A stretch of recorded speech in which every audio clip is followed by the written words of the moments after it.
different one today. Bit of a change of plan today. And live.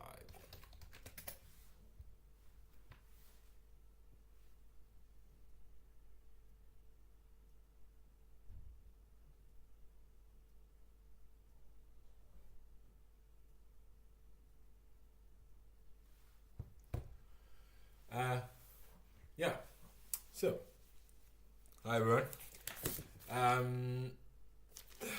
It's been a bit of a kind of a confusing day, I think. I wonder if I can actually edit my stream to change where that logo is, because that logo is on my face. And I think that might. Hey, Bartholomew, how are you? Hey. I wonder if I can change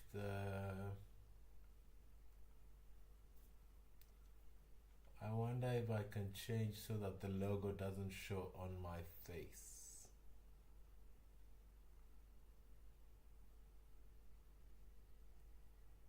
Anyways, if it irritates you that much, just let me know, and then we'll see. I have a couple of friends from from one of the Kenyan WhatsApp groups, and they wanted to ask me a couple of questions, and I thought it best to kind of combine it with what I'm doing today. So the original plan was to do the implementation of the filtering that we are going on with in the audio project.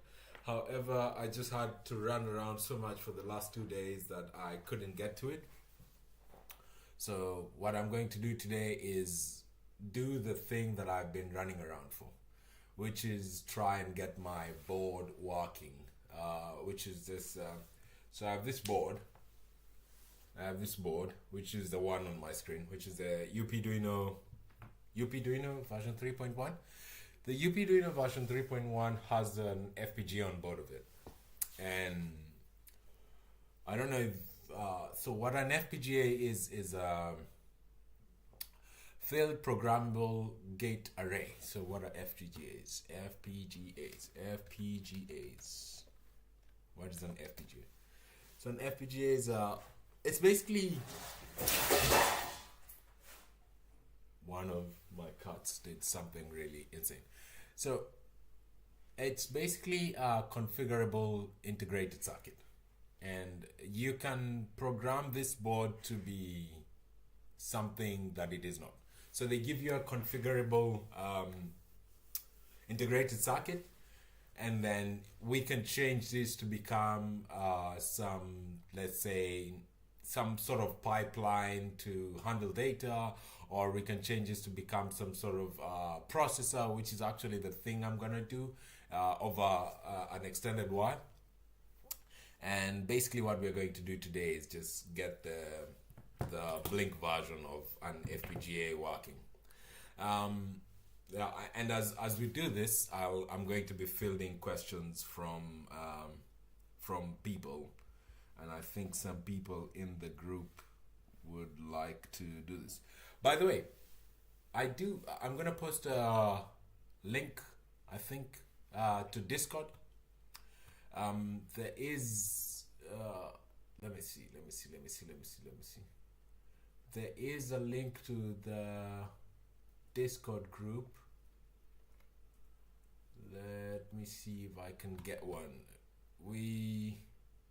I do have a Discord and a community there, and we can join each other there and see if we can get things going. Cool. So first of all, if you have any questions for me today, just put them in the chat and I'll answer them. And then I'm gonna add a link to Discord so that if anyone wants to join the group and talk to people, yep, they can. And I think no, I want edit invite link. I want it to be never expire and no limit of users, and then copy. Cool. So there is a Discord group somewhere here, and if you guys, if anyone wants to join it, we can talk about whatever you want to talk about. But in the background, what I'm going to be doing today is I'm gonna bring up my Upduino, which is this, and I'm gonna get it to, I think the very basic program that you can do on this is get a couple of LEDs to blink, and then as we do that, I'll be fielding questions on the on the comments or on the chat, whichever way. And if you're keen, yeah, join up. Hi Devanash, hello. Hi Carla, hi. So let's do this now. So how do we get this thing going? So I'm gonna get into introduction. Let's look at the document. So let's read this. The Upduino is 3.0 is a highly capable device, and we will get started with it by setting it up and running the hello world of FPGA. The hello world is, in embedded hello world is always going to be something like blink an LED or make a sound. So it depends on the things we have. So I already have Upduino installed. So here's my Upduino. Yeah, cool. So I've tested everything, obviously, so that we can do, but we'll do it. So I already have a tool called Upduino installed. You can get this tool from, there you go. Here you go. FPGA was copy. Let's put this in the browser. You can get this tool from here. You can get this tool from here, and it's basically helps you to do the process of building stuff for your FPGA. And building stuff for the FPGA is kind of weird because you have to do, it's not exactly what you're used to doing, because when you're doing software development, you're writing instructions, and those instructions are going to be executed in sequence. But with the FPGA, what we are doing is we are designing an integrated circuit, and then based on that, we are most likely going to run everything at once in sort of parallel. And I am actually still very new to FPGAs. I work in a company that uses FPGAs very much, and I'm just joining the FPGA team. And an intention of mine is to learn how to do digital design using FPGA, and we can do this. We can just digital design. I wonder if digital design is mentioned here. Control F. Digital design. Okay, cool. So let's just look at digital design. Digital design. So what is digital design? No, not that. Digital design. FPGA. So digital design, digital design is basically where we design a circuit, an integrated circuit, and then we basically, this is just give me what the digital design thing is. Just give me a definition. Yeah, what is FPGA design? Yeah. So basically, you design a circuit that's going to live on your FPGA, and then you implement that circuit in itself. And I think an easy way would be to look at an example. And this is going to look very strange, but let's just check an example out. Let's go here. Yeah, thank you, Luffy. That's my cat dropping her plate. And then let's do ls, and then we can do vim. No. I use near vim. Let's open this, and then let's just go into this RGB blink.v. So first of all, the file is a .v, which means it's written in a language called Verilog. And Verilog is a language that is used for, it's a hardware description language. So what you use this language for is to describe some hardware and how it operates. Okay, cool. So, and we'll kind of go through this a lot as we go along, and we'll repeat this and we'll come back to these definitions over and over again. I think today what I'm just doing is going to do a little presentation on bringing this up as I wait for questions from people, and possibly announce what the stream is going to look like in the future. So cool. So Verilog, we write Verilog, and Verilog sort of looks very much like C, or rather it looks like very much like what do I say? Like C. Yeah, it looks like a language that you're used to, but it's not really that language. It's what we're doing here is we are designing things like registers, and then we're designing how the registers are communicating rather than actually writing lines of code. So we're putting bits and memories in flip-flops hardware in memory, and then we're designing a system that reacts to those bits being touched, basically. Yeah. So cool. So this module defines three outputs: LED blue, LED red, and LED green. And this actually depends on this module. I did something about that. This actually depends on this PCF, a PCF file is what is a PCF file? A PCF file is a file that describes all the wiring in the hardware that you're going to use. FPGA PCF file. Okay, cool. So, yeah, it's a pin constraints file. So it just defines what the pins are connected to, and then what you're going to use them for. Okay, and this is if you're coming from Linux, or if you're coming from, say, like an RTOS that uses a device tree, I would say a PCF is going to be a device tree. And if we look at our Upduino and we look at the specifications here, we find that it describes where the LEDs are. LED red, LED blue, LED green, and I can probably do something like I can probably zoom in so that you see this, but it describes the LEDs here. And what we are doing here is we are pointing definitions of these LEDs into definitions of these LEDs in we're putting this in our PCF so that we can use them later. So here you can see I do set IO LED red, set IO LED green, set IO LED blue, and those will also go with this described here. Okay, cool.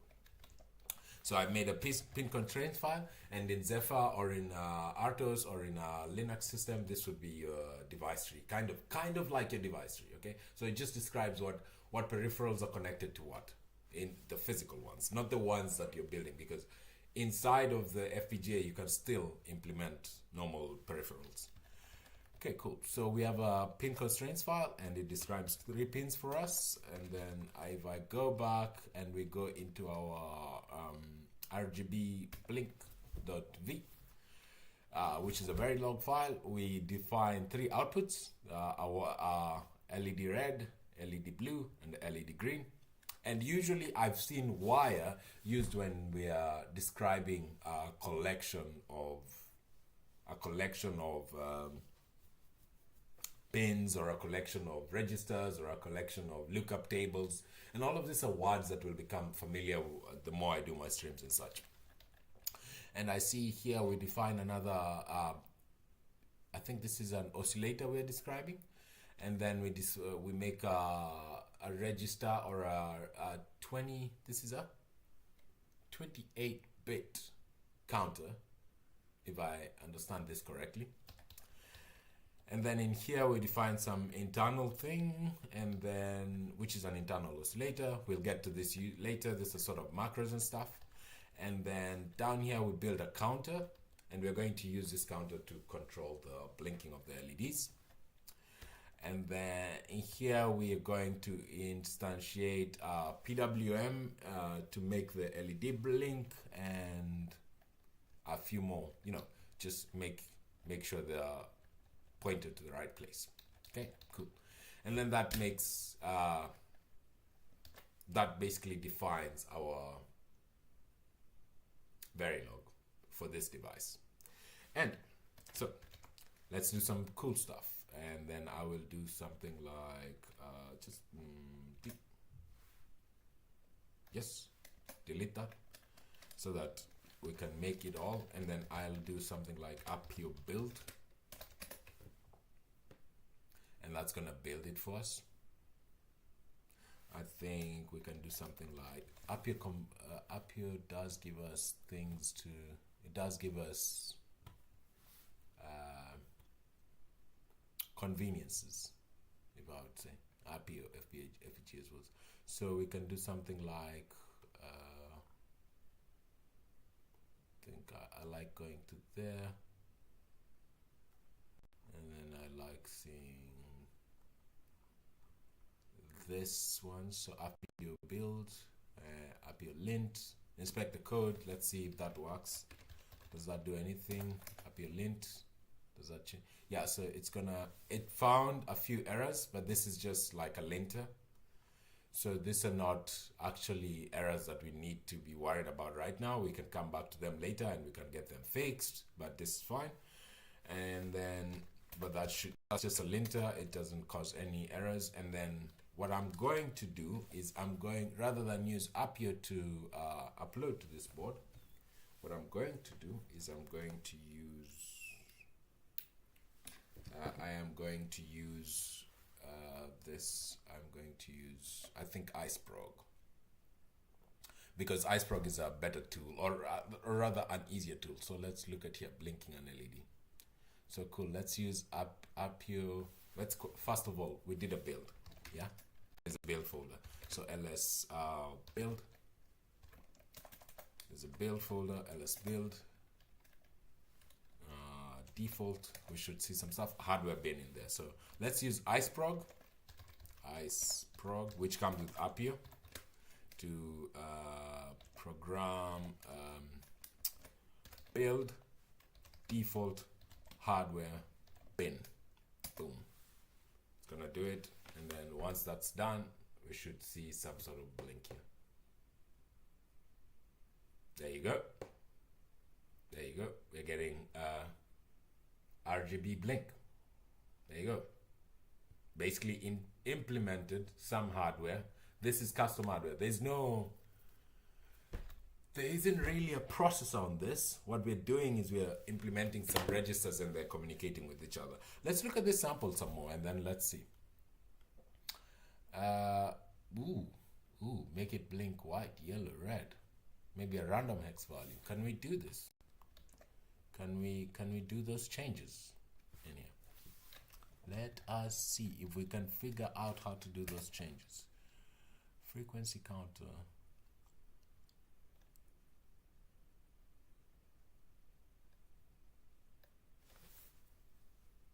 I feel like this is just a hardware connection, and I feel like this is what OB011. Let's just check this one and do 11111. Okay, let's do that, and then let's go here and do Appio build. Maybe that doesn't work. I think iceprog. Let's see if that changes anything.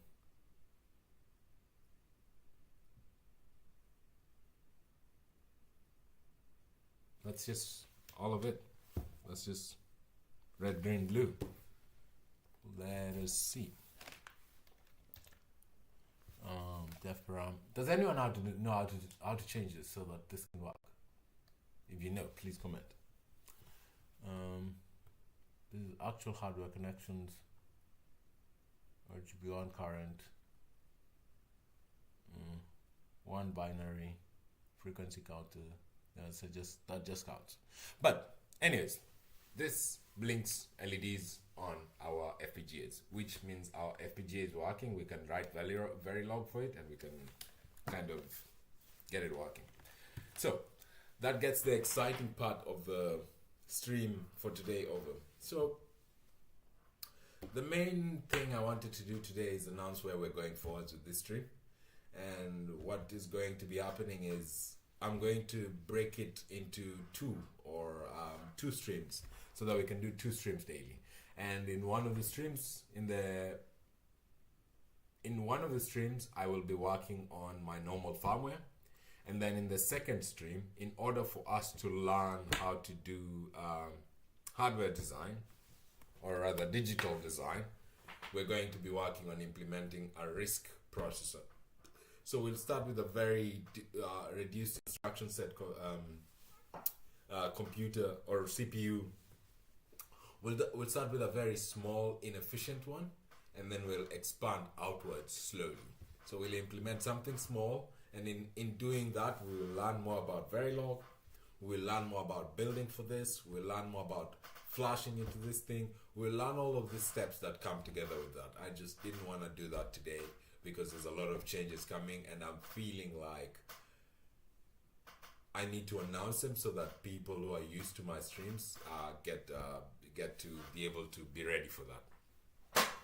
And also, I wanted to field some questions. Some people say they were going to ask questions on the stream, and I don't see them here, but that's fine. This is okay. That's just life.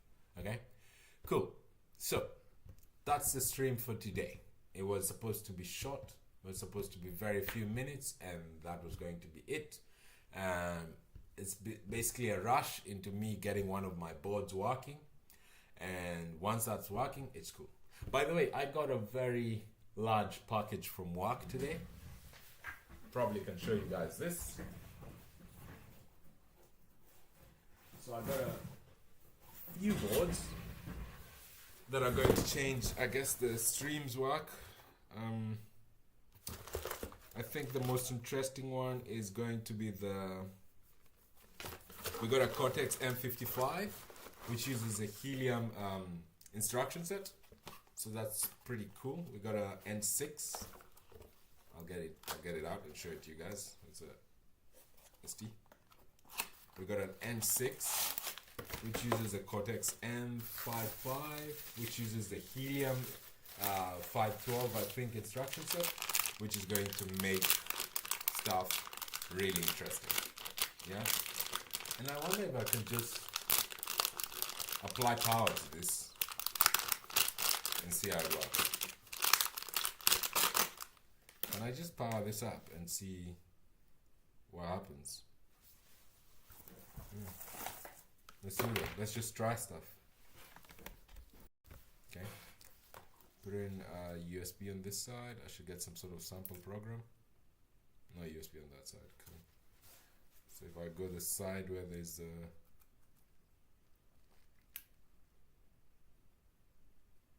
yeah, we got a blinking LED. Cool.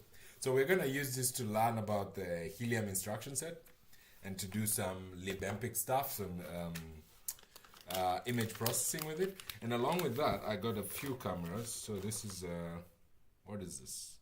This is a B0460. And I think I have a couple of IMXs. Yeah, that's an IMX 219.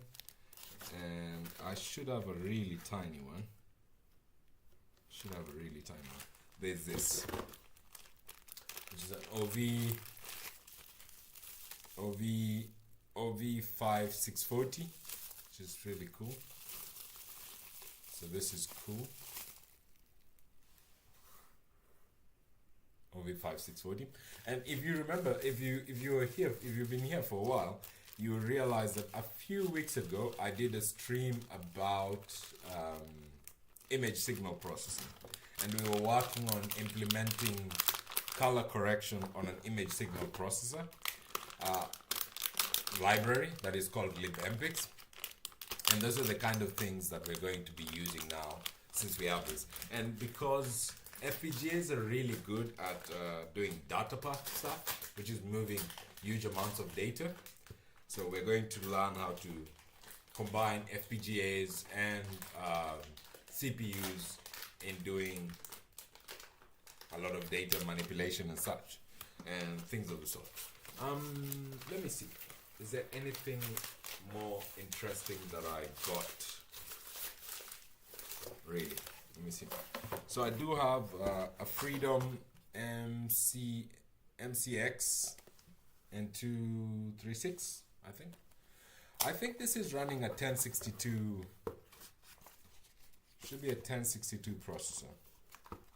And I have some prior experience with this, but I'm yet to use it. I wonder if we can power this up and see what happens as well. So, there's that. Cool. Let me see, what does it have?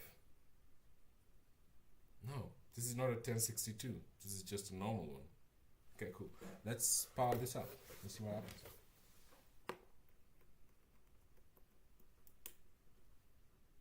Cool. I get some blinks. Amazing. So, this is also quite a good image board. NXP is really good for imaging. And we're going to do quite a bit of that because that's something that has taken my fancy. And I actually have clients who want me to do stuff with imaging, so it's easier to just do imaging stuff and such and so on and so forth. And also maybe Bartolomeo will get excited. We got a real NRF 52840. Right. So this board this board is actually the same as this. These are the same boards. Imagine that. So this board is the same as this board. Exactly the same. Well, not exactly the same. It's the same processor as this board, but it's this one. So, but it comes with a lot more peripherals that we can use. Let me see. Can I? Because this one comes with a battery. I wonder if I can do something with it. LiPo. Is there a power button? Is there a power button? Reset. No. See USB. Button. Power source. Let's go to. Oh, I see why. I actually see why. There's a little thing over here, but I won't go to USB straight. I'll do that later. So let's see if we can power this up and see if we get any sort of thing going on. If anyone has any questions, please ask them. We're about to finish for today.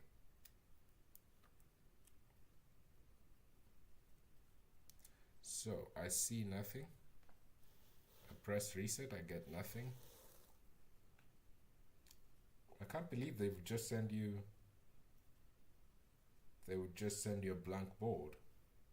I like the little JTAG down here.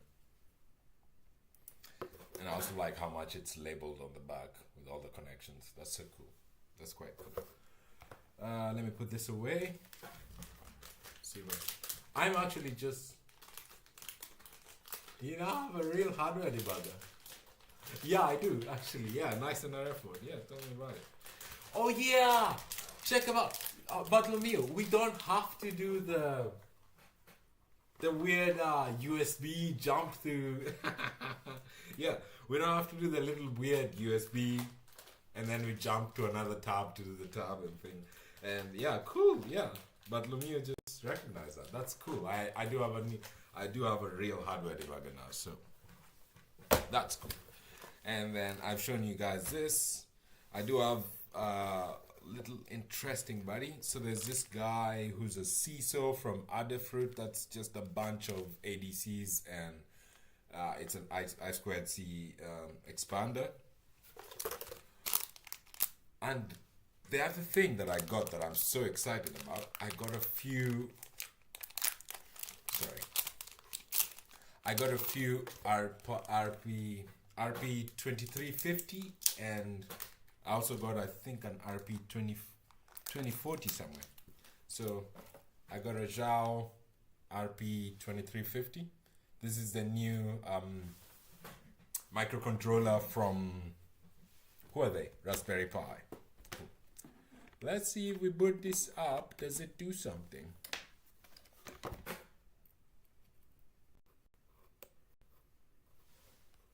We have a blink. That's what I expected from the NRF. I expected it to have some sort of blink just to be like, yeah, I'm real, I work. But that's not really what it did. But maybe when I powered up the NRF board, it did something with Bluetooth and I just didn't check Bluetooth. That's fine. And I have this guy. So, I'm coming back. I'm just going back to my desk over here. So for almost 2 years, I've used this thing, which is the clone CLE analyzer. It's really useless because it breaks all the time.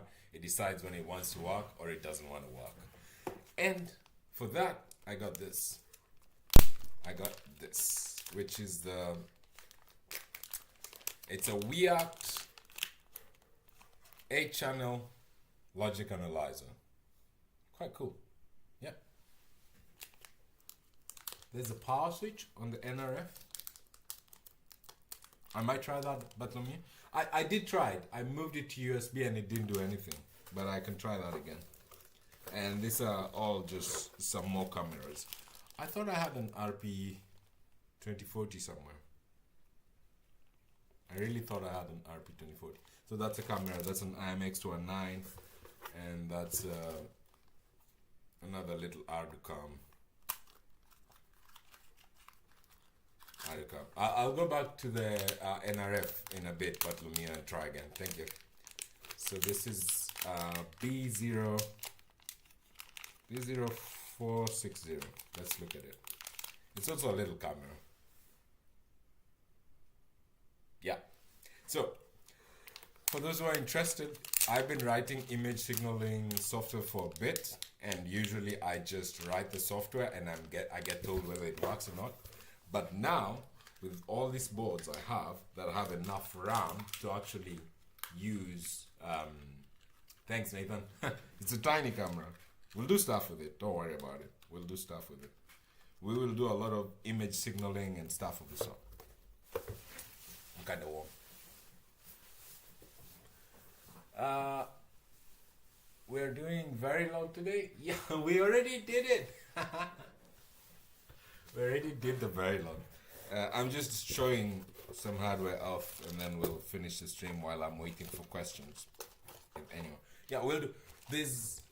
Nathan, if you're not around earlier, what I said, I basically announced that we're going to have a new Verilog section where we build our RISC, not a RISC-V, RISC, and then later we'll go to RISC-V. But we're going to build a RISC over a while of time. We're going to build a RISC CPU so that we learn how it's done. Basically to learn how it's done and to be able to contribute more at work. That's why I'm building this. And yeah, let me just pack this stuff up so it's cool and neat. In my little corner office. Anyone who has questions? Okay, cool. Bartholomew, we're gonna try that now, again. So, Bartholomew shows up every day. So if Bartholomew asks me to do something, I'm gonna do it. No, I'm gonna run an RTOS on it. Sorry, just a bit of noise, Nathan, and then I'll come back to you. Cool. Let's start then. Yeah, no, I won't run I will not run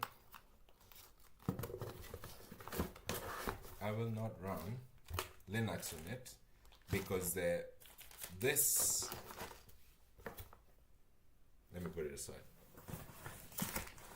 So this particular FPGA, which is the Upduino, is quite small.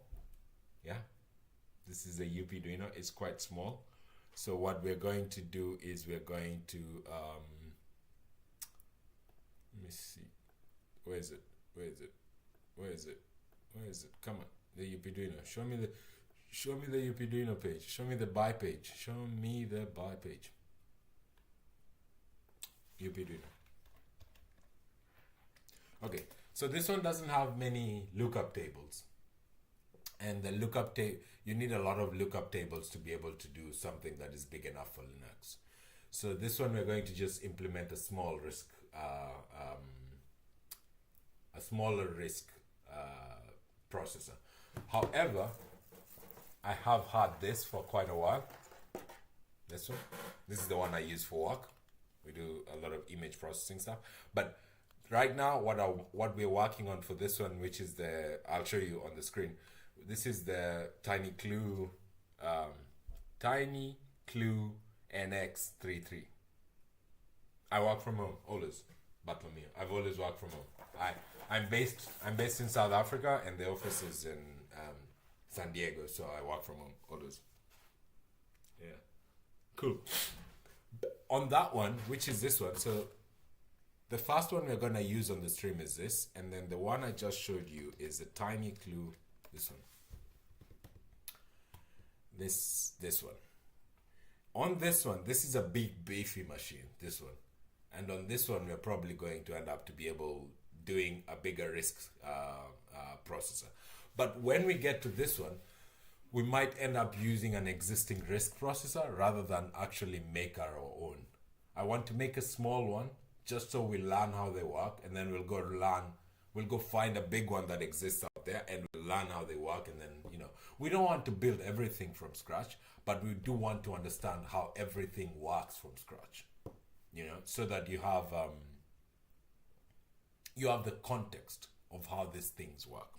Okay, Bartholomew, let's do board bring up on this Nordic thing so that you can let me go.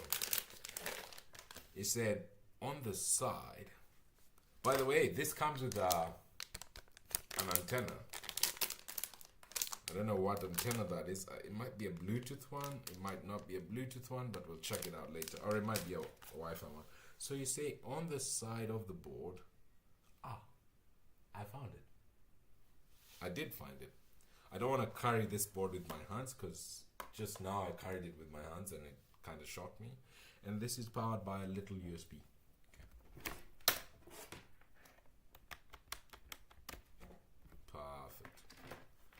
Perfect. I saw the button now. Okay. Powered it. So the button Bartholomew is referring to is this little on here. So the one I was trying to use before is this one that switches where the power source for the board comes from. Let me switch that one on. Right. We get a very, very, very fast LED blink. And I really bet if I check Bluetooth, I'm gonna find a board here. I really do bet so. If I check Bluetooth, I'm probably gonna find a board. Excuse me.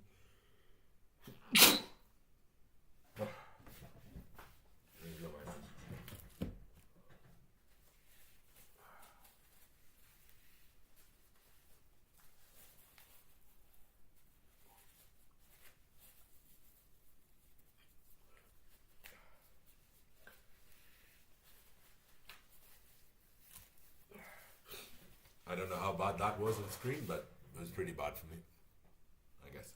I hope I don't have boogers on my face. Yeah. So that's an NFC antenna. Thank you, Bartholomew. I did not know that. Cool. I bet you if I start Bluetooth, I probably will see an NRF board.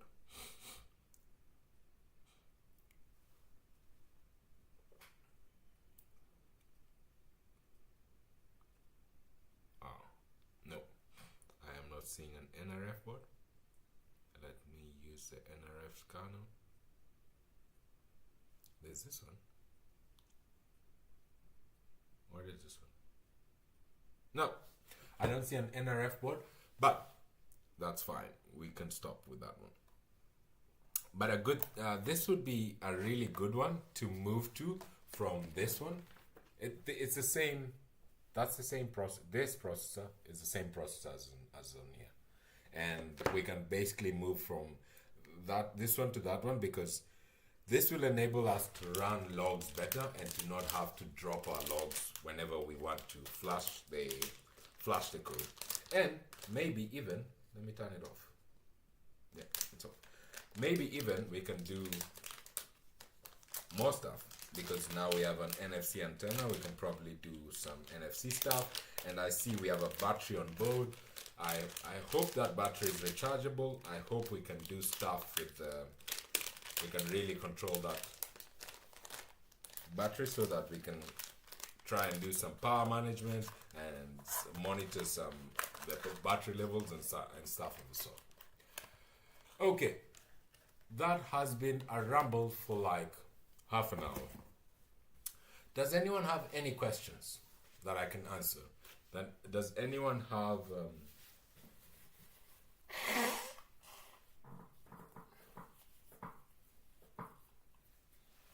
I really apologize. It's spring. There's pollen. It's almost cold, so I get a lot of like sinus stuff going on. I'll get that fixed. Anyways, we're coming to the end of this. I'm really glad. It's a super awesome hardware hole, and we're gonna do a lot with it. There's going to be a lot of topics that we can cover. There's going to be a lot that we can learn and build together. And still, the project that we're going on with, which is the audio streaming and the audio streaming and audio filtering, we're gonna go on with that and see how far we can take that. I'm really glad we got that. Any questions? Any questions?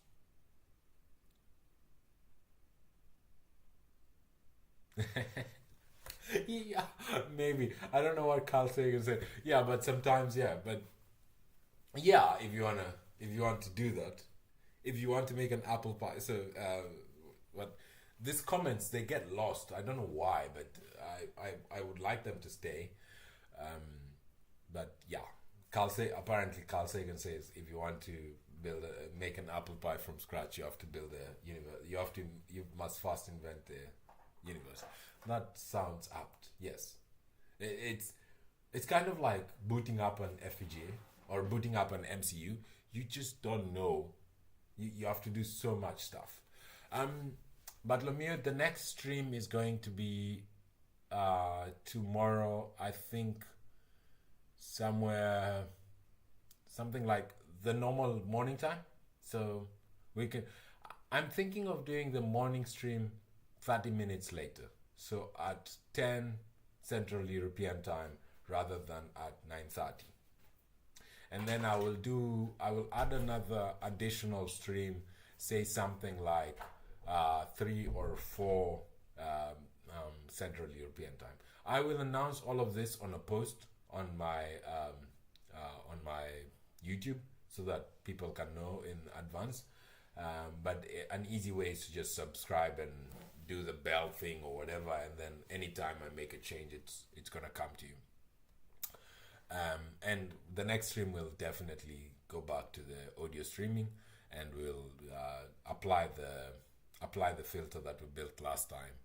Although that's really cool. Thank you so much for asking about that, Bartholomew. Please give me a week or so. This streams might be this or that, but I will try. I promise myself that I'm gonna do them every day. So please give me a week or so for everything to kind of stabilize and for me to make up find all the topics that we need to do the FPGA building as well as the microcontroller building. And since now we have cameras and we can do actual visual signal processing and that you can see the signal processing as it's happening, I'm sure I'm going to add that to the list of things that we're going to be doing and work on it. Yeah, any other questions? Any other questions from anyone else?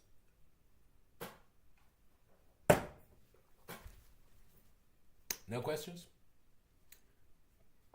If there are no questions, I'm really happy that you people showed up, that people are hanging out with me, that people are doing stuff with me. That has been almost like an hour of streaming. Again, we've streamed for an hour. We've talked. We've done stuff for an hour. We did some code. We looked at some hardware. We explored some stuff, and that was really cool. Yeah, thank you all so much for coming today. Thank you everyone for the people who are subscribing, the people who are commenting, and thank you especially much for Bartolomeo for showing up every day and asking me questions and hanging out with me while I do the code. And Nathan also. Nathan's starting to show up every day, but sometimes he's late, so we'll judge him for that. Other than that, thank you all so much for coming by, and cheers, and I will see you later. And if you have any suggestions for what streams I should do, where, when I should do them, what topics I should cover, or something that we can research together on, please join the Discord. Let me post the link here again on the comments. Please join the Discord, and anyways, the Discord link is going to be in the description of this video if you're watching it later. But join the Discord, let me know, send me a WhatsApp message, send me a message from whatever platform you know me on, and we'll get these things going. Thank you all so much for coming today. That has been amazing. Cheers, and see you next time. Let's learn something.